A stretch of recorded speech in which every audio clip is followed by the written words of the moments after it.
بسم اللہ الرحمن الرحیم. السلام علیکم ورحمۃ اللہ وبرکاتہ. نئی مشتاق ہے. آج میں نے سوچا کہ میلاد النبی کی رات ہے اور مبارک رات ہے، تو میں کس طرح سے حضرت صلی اللہ علیہ وسلم کی بارگاہ میں اپنا ہدیہ عقیدت، ہدیہ محبت اور نذرانہ عقیدت پیش کروں. تو میں نے سوچا کہ میلاد پاک کے حوالے سے کسی خاص کتاب کا تعارف میں آج آپ سے کرواؤں.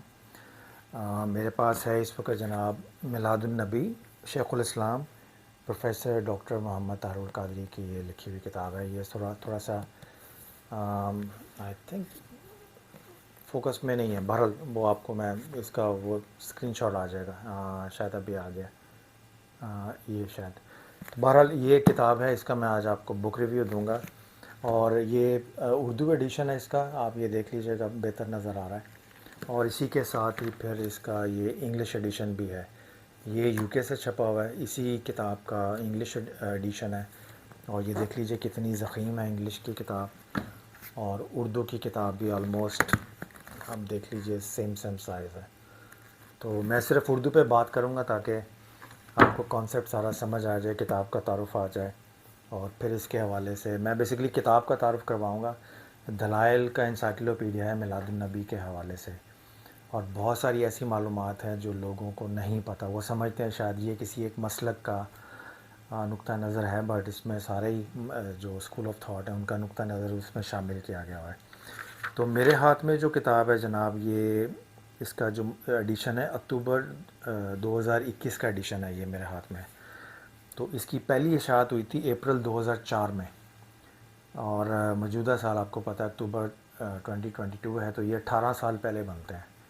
اور اس سے پہلے ایک کتاب آئی تھی چھوٹی سی، میلاد النبی کی شرعی حیثیت، تو اس کو اس کے اندر مرج کر کے تو اس پہ مزید اضافہ جات کر کے اب یہ موٹی کتاب ہو گئی ہے میلاد النبی کے حوالے سے. اور یہ منہاج القرآن پبلیکیشن کی ہے جناب. اور اس میں کل صفحات اس کتاب کے جو ایڈیشن میرے پاس ہے 831 صفحات ہیں اس کے، اور کل اس میں 11 چیپٹرز ہیں، اور پھر آگے کی چیپٹرز کے مختلف سیکشنز بھی ہیں.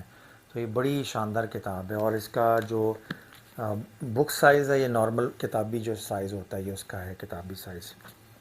اور صرف ایک چیز میری خواہش تھی کہ یہ بک سائز ہے، اگر یہ تھوڑی سی بڑے سائز میں ہوتی، بڑے سائز سے مراد یہ ہے کہ آپ کہہ لیجئے جناب تھوڑا سا اس کا بڑا سائز، مثال کے طور پہ میں آپ کو تھوڑا سا سیمپل بھی دے دیتا ہوں. جیسے یہ دیکھیے نا، وہ بڑا سائز ہے، تو آپ یہ دیکھیے اگر میں اس کو ساتھ میں رکھوں تو یہ فرق بنتا ہے آپ کا بیسکلی نا. تو یہ اگر بڑے سائز میں ہوتی، جس طرح عام طور پہ سیرت کی بڑے سائز پہ کتابیں آتی ہیں، اور سائڈوں پہ اس کی پراپرلی سپیس بھی چھوڑی ہوتی نوٹس وغیرہ بنانے کے لیے، تو یہ بڑی شاندار کتاب ہے. بہرحال اس ایڈیشن میں، اس شکل و صورت میں بھی بہت شاندار کتاب ہے، اور یہ پڑھنے سے تعلق رکھتی ہے. تو میلاد النبی کے حوالے سے میرا جو تھا، میں آپ کو اپنے 2-3 تجربے بتاتا ہوں. ایک تو یہ ہے کہ 2015-16 میں جب میں جدہ میں تھا، تو جب ربیع الاول کا مہینہ سٹارٹ ہوا، جس دن اناؤنسمنٹ ہوئی کہ ربیع الاول کا چاند نظر آ گیا، کل سے جو ہے ربیع الاول کا پہلا دن ہوگا، تو مجھے ابھی بھی یاد ہے کہ میں اس وقت حرم کعبہ کے اندر تھا. یعنی وہاں پہ میں غالباً جمعرات کی شام تھی یا جمعہ کی شام تھی. تو بہرحال میں طواف جب کر رہا تھا، اس کے بعد میں جب باہر آیا تو میں نے مکہ کلاک ٹاور کے اوپر دیکھا کہ ایک سبز رنگ کی لائٹ جو ہے وہ آسمان کی طرف جا رہی ہے مکہ کلاک ٹاور سے. تو یہ پہلے میں نے نہیں دیکھا تھا کسی ماہ میں. وہ تو میں نے پوچھا لوگوں سے نا کہ یہ کس چیز کی انڈیکیشن ہے، تو وہاں پہ لوگوں نے بتایا کہ کل ربیع الاول سٹارٹ ہو رہا ہے، تو یہ ربیع الاول کے مہینے کی آمد کی خوشی میں مکہ کلاک ٹاور کے اوپر گرین لائٹ جو ہے یہ آن ہوئی ہے. پھر میں نے اس کو اپنے فیس بک پیج پہ بھی ڈالا تصویروں کو، اور میں نے دیکھا ارد گرد کے سارے جتنے بھی لوگ تھے اس وقت کعبہ کے اندر بھی باہر بھی، وہ سارے فوٹوگراف بنا رہے تھے اس کی. تو اس کے بعد پھر میں بہرحال جب باہر آیا، اور پھر میں نے دوسری شام کو مکہ کا جب میں نے تھوڑا سا وزٹ کیا، تو میں نے دیکھا جگہ جگہ، یعنی 2015 کی بات بتا رہا ہوں، کہ جگہ جگہ چراغاں ہیں، بلڈنگیں سجی ہوئی ہیں مختلف چوکس پہ. یعنی مختلف لوگوں نے اپنی دکانیں، اپنی بلڈنگز، گورنمنٹ بلڈنگز وہ بھی سجی ہوئی ہیں سارے. تو ایک جشن کا سما تھا مکہ میں، 2015 کی بات بتا رہا ہوں، ربیع الاول کے مہینے کی. اور جس دن حضور صلی اللہ علیہ وسلم کا ربیع الاول تھا، اس دن بھی بہت زیادہ رش تھا. یعنی جس دن نائٹ تھی، جیسے آج نائٹ ہے، تو تو اس دن بھی مکہ پاک میں مدینہ پاک میں بہت رش تھا، اور جگہ مدینہ پاک بھی بلڈنگ جو تھیں وہ بہت زیادہ سجی ہوئی تھی. تو میں نے اس مہینے میں نے مکہ اور مدینہ دونوں کا وزٹ کیا تھا. تو ابھی بھی لوگ ہیں، یعنی کہ بعض کا تو وہ غلط فہمی ہو جاتی کہ شاید کسی خاص مسلک میں یہ بدعت اور شرک ہے، تو جو لوگ بدعت شرک سمجھتے ہیں وہ تو سمجھتے رہیں گے.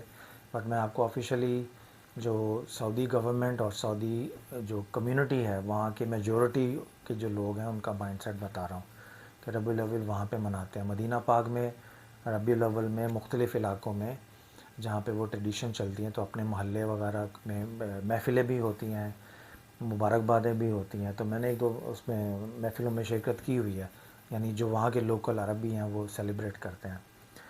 تو میلاد النبی کا موضوع بڑا دلچسپ ہے جی. اگر آپ اس کو دیکھیں تو میں سمجھتا ہوں کہ خاص طور پہ جو میلاد النبی کے موقع پہ میلاد النبی کے حوالے سے جتنی بھی کتابیں عربی میں لکھی گئی ہیں پھر ان کے جو اردو ٹرانسلیشن ہوئی ہے تو سب سے ضخیم کتاب یہی ہے آپ کی.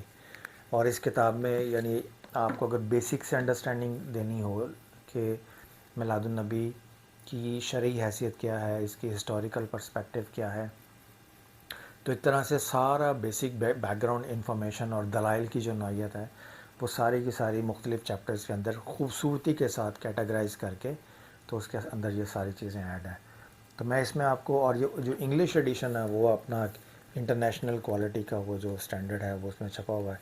تو انگلش ایڈیشن کا اپنا ایک مزہ ہے، یعنی کہ یہ جو ہمارے ہاں جیسے مذہبی کتابیں انگریزی میں چھپتی ہیں ویسے نہیں، جو ایک انٹرنیشنل اکیڈمک فارمیٹنگ کا معیار ہے اس کے مطابق یہ انگریزی ایڈیشن ہے. تو میں صرف اردو کے اوپر رہوں گا تاکہ حضور صلی اللہ علیہ وسلم کی میلاد النبی کے حوالے سے جو ہے گفتگو، اور اس میں جو لوگ انٹرفیت ڈائلاگ میں ہیں، جیسے میرا وائل دور میں ارلی 80s میں مجھے یاد ہے کہ اس وقت جو افغانستان کا تھا بہت زیادہ وار آن افغانستان، جہاد افغانستان، تو بہت زیادہ فنڈنگ آتی تھی بعض عرب ممالک سے. تو اس فنڈنگ کے ساتھ ساتھ پھر ان کا اسکول آف تھاٹ بھی آتا تھا ساتھ ساتھ. تو اس دور میں یہ شرک اور بدعت کا بہت زیادہ تھا. تو اس دور میں تحریک منہاج القرآن کا اگر آپ دیکھیں خاص طور پہ تو کراچی کا خطاب تھا 2 گھنٹے کا حضور شیخ الاسلام کا میلاد النبی کی شرعی حیثیت پہ، وہ بڑا مشہور ہوا تھا، وہ میں نے سنا تھا. پھر اس کے بعد میلاد النبی کی جو سیلیبریشن سٹارٹ ہوئی تھی تو یہ ارلی 80s میں ایک موومنٹ کے طور پہ یہ سٹارٹ ہوئی تھی. اور بعد میں اب آپ دیکھیں پاکستان میں آ کے کہ 21 توپوں کی سلامی ہے اور باقی جو گورنمنٹ لیول کے اوپر بھی یہ آہستہ آہستہ سیلیبریٹ ہونا شروع ہو گیا. تو پہلے اثرات آئے تھے پاکستان میں بعض عرب کنٹریز کا جو خاص مخصوص اسکول آف تھاٹ ہے میلاد النبی کے حوالے سے. تو الحمدللہ یعنی یہاں کے علماء کرام نے اس کو اچھی طرح سے ڈیفینڈ کیا جو اہل سنت والجماعت کا عقیدہ ہے. تو آہستہ آہستہ یہ اب آپ دیکھیں گے وہ لوگ بھی سیلیبریٹ کرتے ہیں جو کسی زمانے میں کہتے تھے کہ اس کو سیلیبریٹ کرنا جائز نہیں ہے اور ٹھیک نہیں ہے. تو بہرحال یہ میں اس کو ریکمینڈ کروں گا کہ آپ یہ کتاب ضرور پڑھیں میلاد النبی کے حوالے سے. اور میں آپ کو اب ایک آپشن تو یہ ہے کہ میں آپ کو صرف گفتگو میں آپ کو بتا دوں کہ اس کے اندر کیا ہے، اور دوسرا آپشن ہے میں آپ کو تھوڑا سا جس طرح میں فوکس کر کے کتاب کو تو تھوڑا سا اس کا تعارف کروا دیتا ہوں. تو میرے خیال میں آپ کو کتاب کے اوپر فوکس کر کے تھوڑا سا بتا دیتا ہوں کہ اس کتاب کے اندر کون کون سی یعنی ویژول آپ کو دکھا دیتا ہوں کتاب کے کہ اس کتاب کے اندر کون کون سے موضوعات ہیں، کس طرح کے چیپٹر کی جو کیٹیگرائزیشن ہے، جو اس کی درجہ بندی ہے وہ کس طرح سے ہوئی ہوئی ہے، اور یہ کتاب آپ کو کس طرح سے کام آئے گی. تو جو لوگ انٹرفیت ڈائلاگ میں ہیں ان کو اسلام، قرآن اور دیگر انبیاء علیہ السلام کا جو برتھ ڈے کا سیلیبریشن کا کانسیپٹ ہے، جس طرح وہ سیلیبریشن کرتے ہیں کرسمس کی، مگر اس کے ساتھ ساتھ آپ کو مختلف مذاہب کے اندر یعنی حضرت موسیٰ علیہ السلام کے جو یہودیت ہے جس کو ہم کہتے ہیں مذہب موسوی کہہ لیں، مذہب عیسوی کہہ لیں، جو کرسچینٹی ہے اس میں، اور پھر حضور صلی اللہ علیہ وسلم کے تو جو قرآنی دلائل ہیں میلاد کے منانے کے اوپر، اور اس میں کمپیریٹیو انالیسس کے ساتھ ساتھ کمپیریٹیو اسٹڈی بھی جو ہے تقابل دھیان کے اسٹوڈنٹس کے لیے، ان کے لیے میں کہہ رہا ہوں کہ یہ کتاب بڑی شاندار ہے. آپ کو حضور صلی اللہ علیہ وسلم کے سیلیبریشن کے دلائل کے ساتھ ساتھ پچھلی امتوں میں، پچھلی شریعتوں میں سیلیبریشن کے کانسیپٹس کیا تھے از روئے قرآن، اور ازرو احادیث مبارکہ، تو وہ بھی پرسپیکٹیو جو ہے میلاد کا، کہ دیگر انبیاء علیہ السلام کا جو دیگر امتوں میں، دیگر شریعتوں میں جو سیلیبریشن کا کانسیپٹ ہے، کہ وہ سیلیبریشن کو کس طرح سے دیکھتے ہیں، سیلیبریشن کو کس طرح سے لیتے ہیں، تو وہ سارے کا سارا کانسیپٹ بھی اس کتاب کے اندر آپ کو مل جائے گا، شامل ہے وہ اس میں۔ تو میں آپ کو کلوز اپ شارٹس کے ذریعے کتاب کا تعارف کروا دیتا ہوں، تو یہ ضرور پڑھیے گا۔ This is one of the best book. اور بھی بہت ساری کتابیں لوگوں نے لکھی ہیں میلاد پاک کے حوالے سے، وہ بھی آپ ضرور پڑھیں، اس سے آپ کا ذہن بھی کھلے گا، آپ کا اسٹڈی ایکسپینڈ ہوگی۔ دلائل کی نوعیت ہے، مختلف لوگوں نے اپنے اپنے انداز سے حضور صلی اللہ علیہ وسلم کی بارگاہ میں اپنا ہدیہ محبت پیش کیا ہے میلاد کے حوالے سے، لکھنے کے حوالے سے، تو وہ کتابیں بھی آپ ضرور پڑھیے۔ اس کتاب میں آپ کو ایک فل فلیج فاؤنڈیشنل انڈرسٹینڈنگ مل جائے گی، اور فاؤنڈیشنل انڈرسٹینڈنگ کے ساتھ ساتھ اگر آپ اس میں ایکسپرٹ ڈسکشن اور ڈیبیٹ کے قابل ہونا چاہتے ہیں تو اس کے لیے بھی یہ کتاب جو ہے کافی ہے، کیونکہ اس کے اندر اتنا زیادہ مواد ہے، تفصیلی مواد اتنا زیادہ ہے کہ اگر آپ ایک ایک دھیان سے بڑے احتیاط کے ساتھ لفظ پڑھیں گے تو ہر لفظ کے پیچھے ایک خاص ترتیب ہے، حکمت ہے، اور اس کے معنوی جو کہہ لیجیے فوائد ہیں وہ آپ کو ملیں گے۔ تو اب میں آپ کو تھوڑا سا کتاب کا تعارف کروا دیتا ہوں، تو آئیے کتاب دیکھتے ہیں۔ جی جناب، یہ ہے میلاد النبی، یہ کتاب کا ٹائٹل آپ دیکھ لیجئے، اور یہ میں نارملی کتاب کے اوپر لکھ لیتا ہوں، جیسے کل صفحات اس کے 831 ہیں، کل ابواب 11 ہیں، پہلی اشاعت اپریل 2004 میں ہے، موجودہ ایڈیشن جو اس کتاب کا ہے اکتوبر 2021 کا ہے، تو موجودہ سال اکتوبر 2022 میں ہے، تو یہ 2004 سے ابھی لیں تو یہ 18 سال پہلے یہ پہلی اس کی اشاعت ہوئی تھی، اور اس کے بعد ہے، ٹھیک ہے جی۔ اور اس کی ترتیب و تخریج محمد علی قادری اور محمد فاروق رانا صاحب کی ہے، اور نظر ثانی ڈاکٹر علی اکبر الازہری کی ہے۔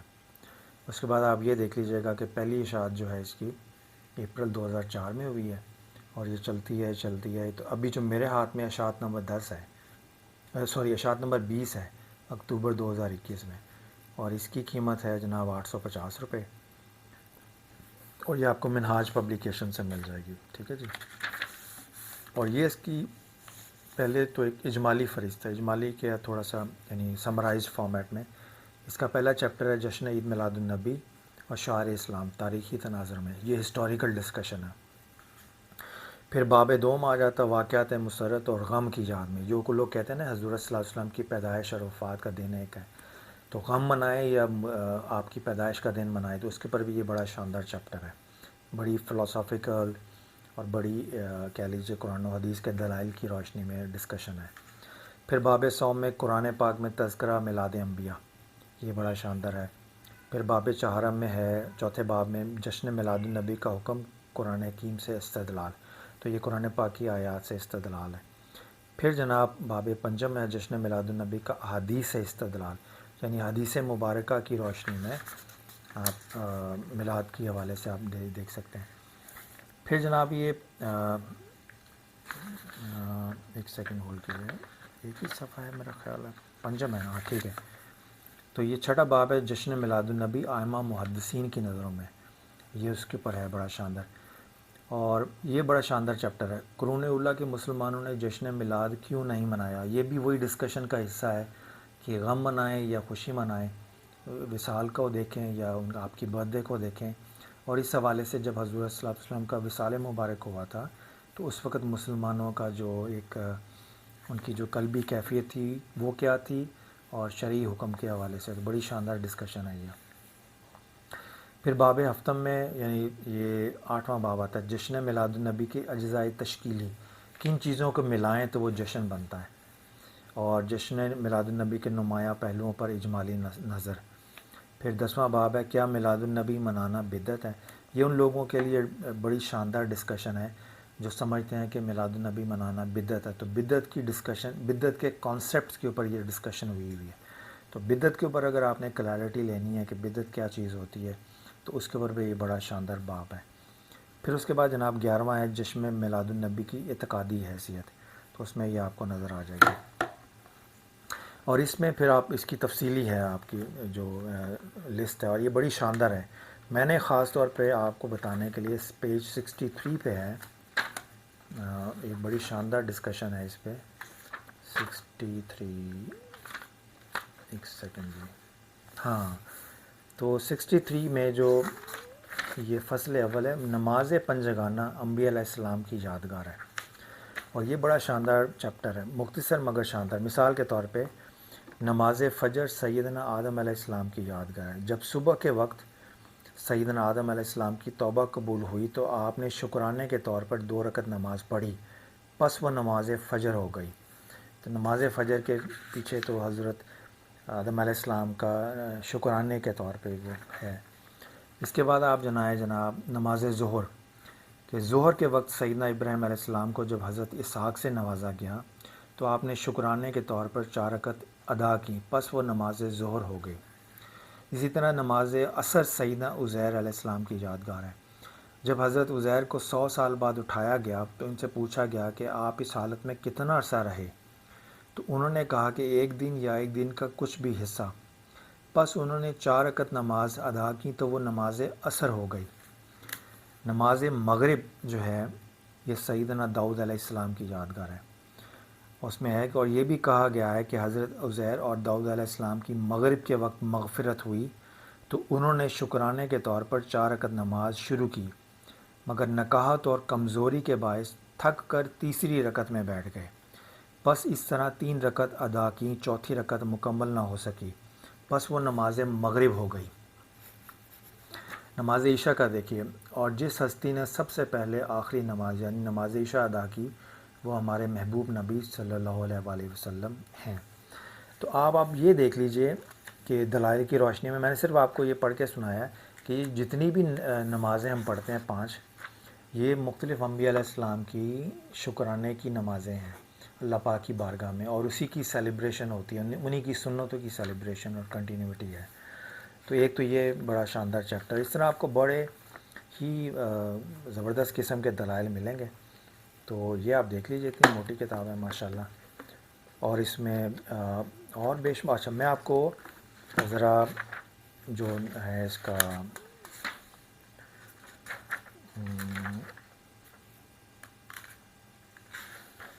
اچھا جی،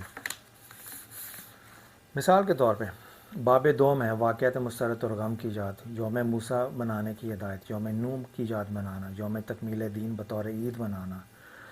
ٹھیک ہے جی، مقام ہجر سے گزرتے وقت حضور صلی اللہ علیہ وسلم کی ہدایات. اسی طرح مختلف انبیاء علیہ، یہ کمپیریٹیو اسٹڈی ہے قرآن پاک کی روشنی میں، پرانے یعنی جو گزشتہ انبیاء علیہ السلام گزرے ان کی. پھر تذکرہ میلاد نامہ، میلاد نامہ کا پس منظر، تذکرہ انبیاء سنت الہیہ ہے، میلاد نامہ علیہ السلام، میلاد انبیاء علیہ السلام کی اہمیت، میلاد نامہ حضرت آدم علیہ السلام، میلاد نامہ حضرت موسیٰ علیہ السلام، یہ قرآن پاک کی آیات کی روشنی میں. پھر اس کے بعد جشن میلاد النبی کا قرآن حکیم سے استدلال. تو یہ یعنی آپ کہہ لیجئے انٹلیکچول، اور آپ کو ایسے دلائل آپ کو مل جائیں گے کہ آپ اس میں ڈسکشن اور کانسیپچول کلیئرٹی آپ کو اس سے قرآن پاک کی آیات کی روشنی میں مل جائے گی. پھر آپ اس میں دیکھیے کہ دوسرے مسلک کے جو علماء کرام ان کے بھی حوالے ہیں، مولانا اشرف علی تھانوی صاحب کا نقطہ نظر ہے، وہ بھی انہوں نے بیان کیا ہوا ہے. اور پھر آگے احادیث کی حوالے سے پوری ڈسکشن ہے.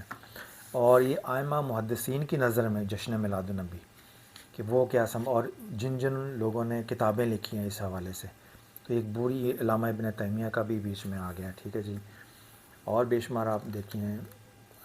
پھر سلطان صلاح الدین ایوبی کے بہنوئی شاہ ابو سعید المظفر کا جشن میلاد. ٹھیک ہے جی، اور اسی طرح آپ آگے نیچے چلتے رہیں. امام جلال الدین سیوطی بہت مشہور ہیں، میلاد پاک پہ انہوں نے کافی لکھا ہوا ہے. اور یہ دیکھیں ہمارے برصغیر پاک و ہند کی شیخ عبدالحق محدث دہلوی ہیں. ٹھیک ہے جی، شاہ ولی اللہ محدث دہلوی ہیں، شاہ عبدالعزیز محدث دہلوی ہیں، شیخ عبداللہ بن محمد بن عبدالوہاب نجدی، یعنی جن سے یہ مسلک چلا ہے وہابیت کا، ان کی بھی جو انہوں نے اس میں بیان فرما دیا میلاد کے حوالے سے. اسی طرح حاجی امداد اللہ مہاجر مکی ہیں، ان کا بھی انہوں نے بیان فرمایا. حضرت علامہ اقبال کا فرمایا، مولانا اشرف علی تھانوی کا بھی بیان فرما دیا. اور علماء دیوبند کا متفقہ فیصلہ، اس پہ بھی انہوں نے فرمایا حضور شیخ الاسلام نے. اور پھر اس کے بعد مکہ مکرمہ میں جو میلاد النبی کی تقریبات کا آنکھوں دیکھا حال ہے وہ بھی سارا اس میں بیان کیا ہوا ہے، مدینہ منورہ میں، اندلس میں، روم میں. پھر اس کے بعد میلاد النبی پر لکھی جانے والی گراں قدر تصنیفات، اگر آپ یہ دیکھنا چاہتے ہیں کہ میلاد النبی کے حوالے سے کن کن اسکالرز نے کیا کیا لکھا ہے، تو اس کا ایک بریف جو ہے اس کی ساری وہ ڈیٹیل آپ کو مل جائے گی کتابوں کے حوالے سے۔ اسی طرح یعنی پھر اس کے اجزاء آ جاتے ہیں میلاد کے حوالے سے۔ پھر یہ ایک بڑا شاندار چیپٹر ہے، 9واں چیپٹر، میلاد النبی کے نمایاں پہلوؤں پر اجمالی نظر، یعنی اس کا شرعی پہلو کیا ہے، ہسٹوریکل پہلو کیا ہے، پھر اس کا کلچرل اسپیکٹ کیا ہے جناب، انسٹرکشنل اسپیکٹ کیا ہے، تربیتی پہلو کیا ہے، دعویٰ کا پہلو کیا ہے، موٹیویشنل اس کا پارٹ کیا ہے۔ یہ جو موٹیویشنل اسپیکر ہیں ہمارے، اگر وہ صرف اس حصے کو پڑھیں تو ان کو بہت زیادہ ان کو خود بھی گائیڈنس مل جائے گی۔ اسپریچول اسپیکٹ کیا ہے اس کا، تو یہ بہت سارا اس کا اندر مواد ہے۔ کیا میلاد النبی منانا بدعت ہے، تو بدعت کا لغوی معنی کیا ہے، بدعت کے اوپر جو ڈسکشن ہوئی ہے وہ سارا، پھر بدعت کا حقیقی کانسیپٹ کیا ہے، تو بدعت کے حوالے سے یہ بڑی شاندار ڈسکشن، اور اس میں سے اکثر چیپٹرز جو ہیں یہ علیحدہ سے کتابی شکل میں بھی شائع ہوئے ہیں۔ اور پھر اس کے بعد جشن میلاد النبی کی اعتقادی حیثیت، میلاد النبی کی اصطلاح کا استعمال، کتب لغت میں میلاد کا استعمال، کتب احادیث و سیر میں لفظ میلاد کا استعمال، تصانیف میں لفظ میلاد کا استعمال، یعنی ٹرمینالوجی بھی جو یوز ہوتی ہے میلاد پاک کے حوالے سے، وہ ٹرمینالوجی پہ بھی ڈسکشن ہے اس کتاب میں، دلائل کے اوپر بھی ڈسکشن ہے، ہسٹوریکل پرسپیکٹو بھی ہے، فلسافیکل پرسپیکٹو بھی ہے۔ یعنی میں نے جیسے ایک جملہ بولا تھا، یہ انسائکلوپیڈیا ہے میلاد النبی کے موضوع کو سمجھنے کے لیے، جو آپ کو ساری فاؤنڈیشنل بات بھی سمجھا دے گا، اور اس کے بعد آپ فاؤنڈیشن سے بڑھ کے جب آپ اس موضوع پر ان ڈیپتھ انالیسس کے ساتھ اسٹڈی کرنا چاہیں گے تو یہ کتاب آپ کی ان ڈیپتھ انالیسس کے ساتھ کمپیریٹیو پرسپیکٹو میں آپ کی وہ ساری ضرورتیں پوری کرے گی۔ تو یہ جناب ایک چھوٹا سا میرا ایک عاجزانہ سا حضور صلی اللہ علیہ وسلم کی بارگاہ میں ہدیہ محبت میں نے پیش کیا ہے اس کتاب کے بک ریویو کی شکل میں، اور آپ یہ کتاب ضرور پڑھیے گا، یہ منہاج القرآن پبلیکیشن سے آپ کو مل جائے گی۔ اس موضوع پہ جب آپ کتابوں کی شاپس میں جائیں گے تو اور بھی بہت سارے علماء کرام کی کتابیں جو ہیں میلاد کے حوالے سے وہ اویلیبل ہیں، اور وہ بھی پڑھیے گا تو آپ کو اس پہ بھی بڑا شاندار کتابوں کے حوالے سے ایک آگاہی حاصل ہو جائے گی۔ تو یہ میرا ہمبل سا بک ریویو ہے جی میلاد النبی کے اوپر، اور انشاءاللہ پھر کسی اور موضوع کے اوپر لے کے میں حاضر ہوں گا کتاب۔ اجازت دیجیے، اللہ حافظ۔